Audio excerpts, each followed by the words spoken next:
Hello again, and welcome to the Lowdown on Ghosts, once again with me and Roger. And today we bring you the case of the St.Andrews nun. This is a very old haunting, with records going back to 350 years, Mary Queen of Scots time, 1560 to be exact. Me and Roger catch some things on our own and we can talk about, but what we love is people who come to us with their own photographs and their own information on hauntings, and we see if we can help in any way or delve into more history on the photograph. This is the St. Andrews nun, taken by James Haney. The story goes, James Haney, a keen Largo fisherman, got two of his friends together and went their normal fishing route in St. Andrews. While two of them were fishing on the sands, one of them walked along the long pier in St. Andrews to the end and was fishing from there. This is 2018 and it was March. It was very dark, they couldn't see their friend at the end of the pier, so they're just fishing away. It got to 9 o'clock and they decided it was about time to pack up, so they started to pack up their rods, and they were on the pier when one looked to the other and said, "Look at that." They looked down the pier and what was walking towards them was a barefooted nun, a nun wearing the dress and habit, and there's something very peculiar about this nun. She made no noise as she walked. She scared the lads. Something wasn't right. This is more eerie than they could cope with. So the lads, the two of the lads, went straight to their car. The nun walked up the pier and into the distance and disappeared. The two lads, they'd had enough. This was creepy beyond belief. They packed the car with their stuff. They got in. They're getting ready to drive, when suddenly in front of them, the nun was coming back. She's walking back down the pier. They took a photograph with their camera from inside the car, and they caught her, as you've just seen, this cracking image of the nun. If you zoom in on this picture, you can actually see the wall projecting behind her. You can actually see through her. Quite a remarkable picture. Now, they brought this photograph to me. We caught this, and they're quite excited about it. Once I saw this, I knew about a haunting of a nun in St. Andrews, and I immediately went to this book here. This is St. Andrews Ghost Stories by W.T. Linskill, a rather eccentric writer from St. Andrews. He wrote this in 1911. He covered several ghost stories in St. Andrews, and one of his stories is the St. Andrews nun. Now, living on South Street, there's three main streets in St. Andrews. Living on South Street to one of an old Scottish family was this young lassie who was very pretty, and a lad from the Lothians, from an equally good family, was meant to be going to marry her. It was a long engagement. He was meant to marry her, and it was a good match for both families, or so it seemed. Now, St. Andrews, being the head of the Catholic Church in Scotland at the time, was such an influence on the girl that she had her doubts, and she decided to break off the marriage and the engagement, and saw the boy and broke the news. He took it in a terrible way and refused to back down. He was still going to marry her, or convince her to marry her. What she did, I'll read here. This is Floki making an appearance, not a ghost cat. What it has written down here from 1911 on her appearance and what she did to herself. She mutilated her face by slitting her nostrils. She'd cut off her eyelids, and she had both her top and bottom lips cut away. She did this herself, mutilated herself, and she branded marks in her cheeks with an iron device. When the young fellow met his bride-to-be, he was utterly horrified at what she'd done to herself. The story goes he went back to Edinburgh, and before long he's hanging from a noose. He's killed himself. The girl did join the nunnery in St Andrews, and when the news came through of what her beau to be had done, she wasn't long in doing herself in either. So both of them had died from this tragedy. Her figure was seen walking down the Pens area of St Andrews, which is at the back of the cathedral, towards the harbour. She was seen on numerous occasions, and her description was of having a mutilated face, with usually carrying a lantern of sorts. Now we're going to go and visit James Haney in his house, and we're going to hear his story on what he saw. Here today on the Lowdown on Ghosts, we have a guest with us, a special guest, James Haney. Now James Haney's the fisherman who caught this amazing photograph up in the pier in St Andrews. So we're with James now, and I'd like to talk to you, James, about your day of no problem.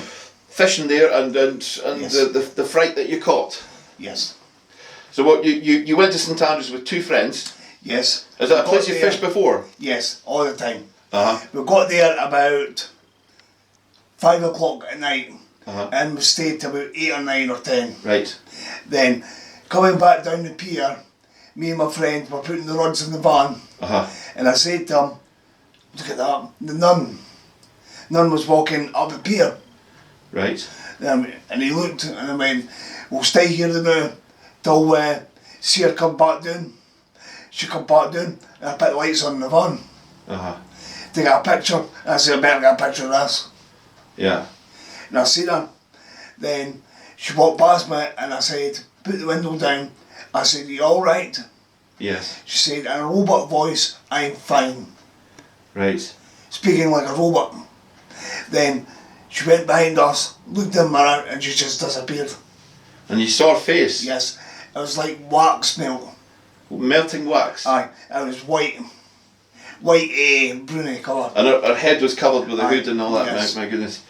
But it was enough to scare you into like... Yes, Aye. to go up, You get didn't away. feel right?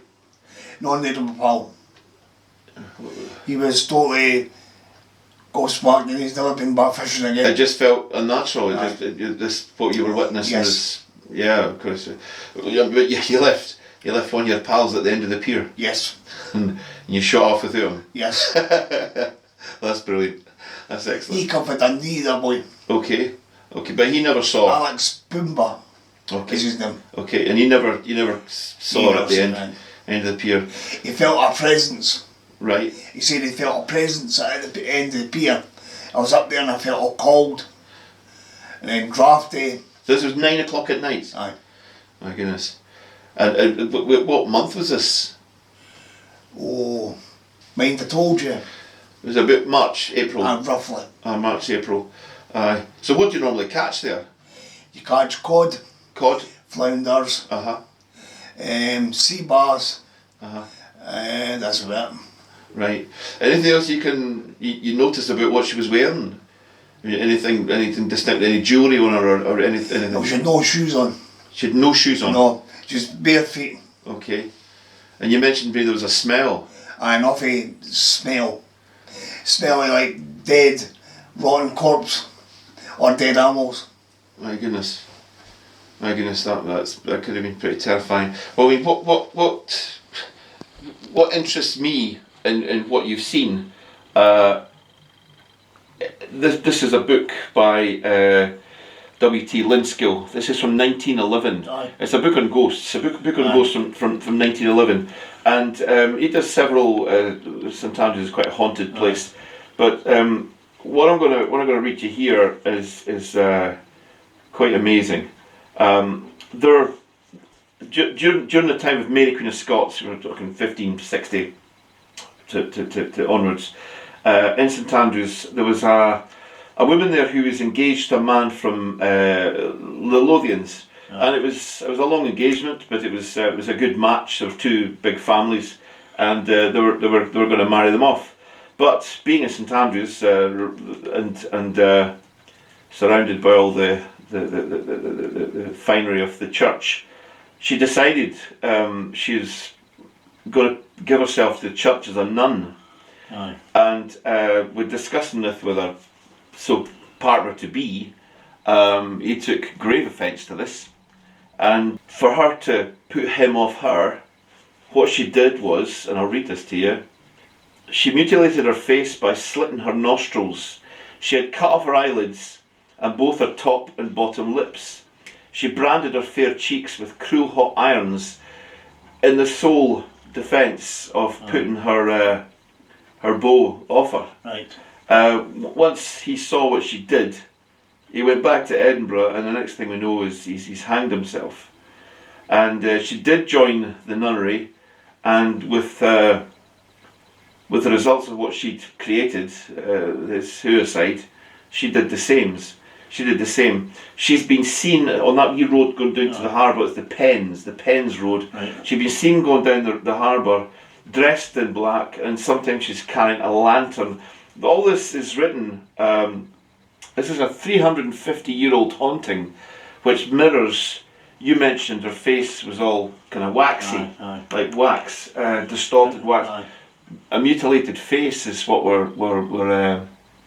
what he's describing there, and it matches exactly up to what the people of St Andrews have been seeing over 350 years. You've seen a historic haunting, and to catch a photograph of it in this day and age is unique. And although you got a fright, right. And your mate got left behind, which I think is brilliant.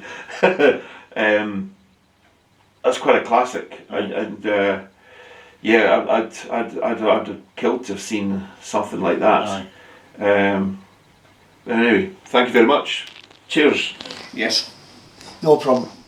Hello, that was James, and a very interesting story he had to tell. That photograph and the story he gave me, I wrote it for my magazine I write for, Haunted Magazine.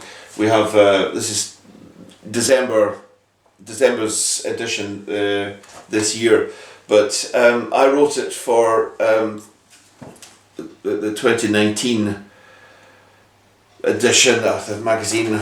Again, it's Haunted Magazine, and the story was called The Nun of St.Andrews. It's Lowdown. Lowdown and Ghosts again is what we have here. This is where we get our logo from. And out it came, the photograph and the story which you've just heard. Now, from this, a girl came to me, contacted me, Louisa Hood, with a story, a very interesting story. She was a designated driver. Her sister was in St Andrews drinking, and so very nicely she parked up to take her home.